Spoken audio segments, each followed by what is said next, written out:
নমস্কার বন্ধুরা, welcome to ST unique sports. বন্ধুরা, এই ভিডিওতে আমরা কথা বলবো কিছু ফুটবল আপডেট নিয়ে, যেখানে মূলত ট্রান্সফার নিউজ নিয়ে কথা বলার সাথে সাথে ইস্টবেঙ্গলের পথে কি কনর শিল্ড কি আপডেট রয়েছে সেটা তোমাদের জানাবো।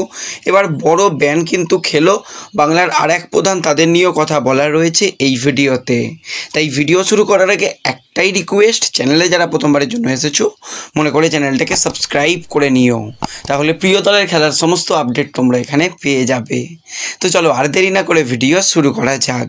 তো প্রথমেই যদি আমরা কথা বলি একটু ইস্টবেঙ্গলকে নিয়ে, তো ইস্টবেঙ্গল তাদের পরবর্তী টুর্নামেন্ট আইএফএ শিল্ড, তারপর কিন্তু সুপার কাপ। আর আইএফএ শিল্ডে কিন্তু ইস্টবেঙ্গল পাচ্ছে না গুরুত্বপূর্ণ দুই প্লেয়ারকে, তার মধ্যে আনোয়ার আলী এবং নাওরেন মহেশ। তারা কিন্তু জাতীয় দলের ক্যাম্পে যোগদান করেছে, জিকসান সিংকে ছাড়া হয়নি। তো এই দুজন প্লেয়ারকে না পেলে কিন্তু ইস্টবেঙ্গলের একটুখানি তো সমস্যা হবে, কিন্তু সেই সমস্যা যাতে কাটানো যায় বাদবাকি প্লেয়ারদের দিয়ে মূলত রিজার্ভ টিমের বেশ কিছু প্লেয়ারকে সিনিয়র দলে নিয়ে আসা হয়েছে এবং তাদের প্র্যাকটিস করানো হচ্ছে। প্রয়োজনে কিন্তু তাদের ব্যবহার করার চিন্তাভাবনা রয়েছে অস্কার ব্রুজনের। তো দেখা যাক কীরকম পরিকল্পনা করে, সেই নিয়ে অবশ্যই খুব তাড়াতাড়ি আমাদের চ্যানেলে ভিডিও আসতে চলেছে। এবং এর সাথে সাথে ইস্টবেঙ্গলের সঙ্গে যেই বিদেশি প্লেয়ারের নাম সবসময়ই জুড়ে রয়েছে সেটা হচ্ছে 28 বছর বয়সী স্কটিশ অ্যাটাকিং মিডিও কনর শিল্ড, যে লাস্ট চেন্নাইন এফসিতে খেলেছিল, তারপর থেকে আর তাকে খেলতে দেখা যায়নি। বর্তমানে ট্রান্সফার মার্কেট অনুযায়ী তার মার্কেট ভ্যালু 4 কোটি টাকার কাছাকাছি এবং ফ্রি প্লেয়ার রয়েছে।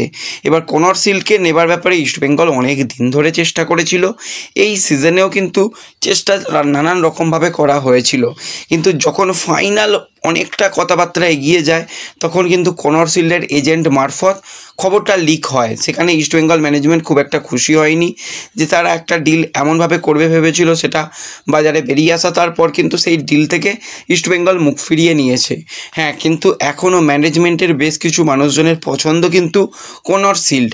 যদি কোনো পরিবর্তন ইস্টবেঙ্গল পরবর্তী সময় করবে ভাবে, তো সেক্ষেত্রে কনর একটা বেস্ট অপশান। এমনকি এরকমটাও শোনা যাচ্ছে কনরের সঙ্গে ভিতর কথা এতটাই বলা রয়েছে, তাকে উইন্টার ট্রান্সফার উইন্ডো পর্যন্ত অপেক্ষা করতে বলা হয়েছে এবং উইন্টারে গিয়ে তাকে কিন্তু পার্মানেন্ট ডিলে ইস্টবেঙ্গল সাইন করাবে, এরকমটাও আপডেট বেরিয়ে আসছে। যে এখনই ডিল ভেস্তে গেল, সে কখনো বা কোনো দিনই আসবে না সেরকমটা নয়। এবার যদি তার কাছে আরও বেটার কোনো অফার আসে সেখানে সে যেতেই পারে, সেটা আলাদা কথা, কিন্তু তা না হলে কিন্তু তার ইস্টবেঙ্গলের পরবর্তী সময় আসার একটা সম্ভাবনা থেকেই যাচ্ছে। এবং এর সাথে সাথে বাংলার আর এক প্রধান, আমরা যদি মোহামেডানকে নিয়ে কথা বলি, ভাই তাদের অবস্থা সত্যি খুব খারাপ। তারা আই লিগে ছিল, যথেষ্ট ভালো ছিল, আইএসএলে এসে পুরোপুরি ফেঁসে গেছে। একাধিক প্লেয়ারকে তারা প্রথমে স্যালারি দিতে পারেনি, বিদেশি প্লেয়ার, কোচ, কোচিং স্টাফ থেকে অনেকের স্যালারি বন্ধ ছিল। এবার কিন্তু আবার নতুন করে তাদের উপর ব্যান এসেছে। এবার কিন্তু ব্যানের অঙ্ক যেটা গিয়ে দাঁড়াচ্ছে প্রায় 12 থেকে 15 কোটি টাকা। মানে ভাবো, এত কোটি টাকা জরিমানা দিলে তবে কিন্তু এই যে ট্রান্সফার ব্যানগুলো সেগুলো উঠবে।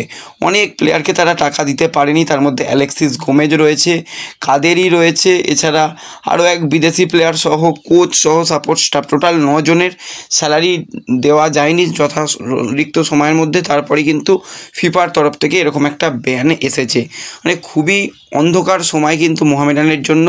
তারা তো দেখাই গেল, মানে জঘন্য একটা ব্যাপার স্যাপার, কোনো প্লেয়ারকে সাইন করাতে পারছে না। বিদেশি প্লেয়ার তো ভুলে যাও, মেহরাজকেও ঠিকঠাক স্যালারি দিতে পারছিল না, তার মধ্যে আবার এত টাকা জরিমানা। যতদিন না নতুন ইনভেস্টার আসছে কিচ্ছু করা সম্ভব নয়। শোনা গিয়েছিল ইনভেস্টার খুব তাড়াতাড়ি আসবে, কিন্তু এই পুজো এটা ওটা করতে করতে অনেকটা ডিলে হয়ে গেছে।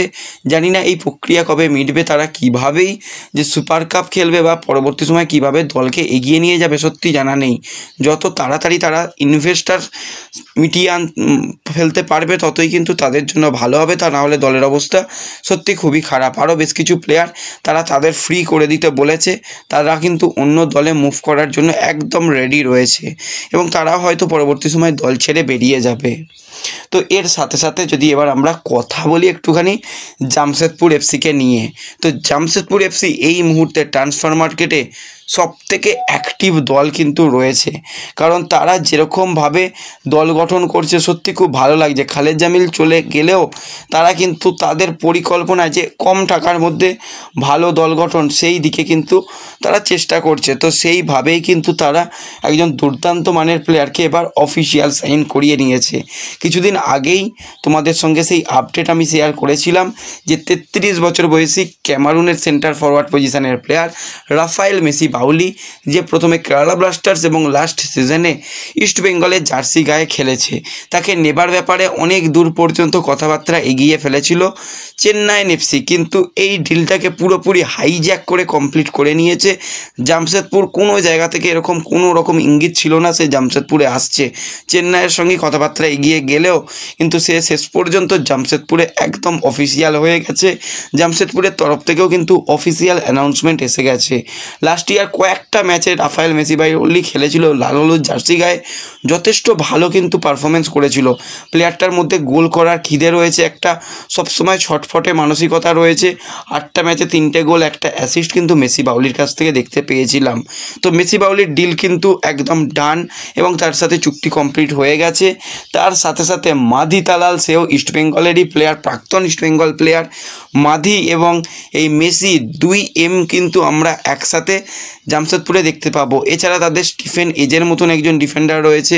আগের দিন একজন সার্বিয়ান ডিফেন্ডারের কথা বলেছিলাম, তো 4জন প্লেয়ার কমপ্লিট। তাছাড়া রাইটা চিকাওয়ার মতন প্লেয়ার রয়েছে 5জন, এবং ষষ্ঠ বিদেশি হিসাবেও কিন্তু তারা একজন বিদেশির সঙ্গে কথাবার্তা অনেকটাই এগিয়ে ফেলেছে। সেটা হচ্ছে 30 বছর বয়সী সার্বিয়ান সেন্টার মিডফিল্ড পজিশনের প্লেয়ার নিকোলা, যে কিন্তু ক্লাব ক্যারিয়ারে প্রথমে মোহামেডানের হয়ে দুর্দান্ত পারফরমেন্স, 37 ম্যাচে 6টা গোল 16টা অ্যাসিস্ট, পরবর্তী সময় ইন্টারকাসি জার্সি গায়ে টোটাল 27টা ম্যাচে 11টা গোল এবং 1টি অ্যাসিস্ট করে। এছাড়া গোকুলামের হয়েও কিন্তু তার 11 ম্যাচে 5 গোল এবং 2 অ্যাসিস্ট রয়েছে। ক্লাব ক্যারিয়ারে টোটাল 161 ম্যাচে 21টা গোল 27টা অ্যাসিস্ট রয়েছে এই সার্বিয়ান প্লেয়ারের। তো এই প্লেয়ারের সঙ্গেও কিন্তু যথেষ্ট পজিটিভভাবে কথাবার্তা তারা এগোচ্ছে। শুধুমাত্র যে সে ডিফেন্সিভ মিডফিল্ডার বা সেন্ট্রাল মিডফিল্ডারে খেলতে পারে সেরকমটা নয়, সঙ্গে কিন্তু অ্যাটাকিং মিডফিল্ডার, এমনকি দুটো যে সাইড ব্যাক, এমনকি উইন ব্যাক হিসাবেও খেলতে পারে। তো ওভারঅল একটা ভার্সেটাইল প্লেয়ারকে কিন্তু এবার জামশেদপুর সই করাতে চলেছে। তো ওভারঅল জামশেদপুরের দলের দিকে তাকালে বোঝাই যাচ্ছে তারা কিন্তু কম টাকার মধ্যে একটা শক্তিশালী দল গঠন করে আগামী মরশুমে যথেষ্ট একটা ভালো কাজ করতে চাইছে। আর দলের যেরকম প্ল্যানিং, দলে যেরকম বিদেশি প্লেয়ারদের সাইনিং করা হয়েছে, খুব সম্ভবত ওয়েঙ্কুয়েল লোডিং, কারণ তাদের অলরেডি দেখা যাচ্ছে যে ইন্ডিয়ান একজন কোচকে তারা আসন্ন সুপার কাপের জন্য রেখেছে।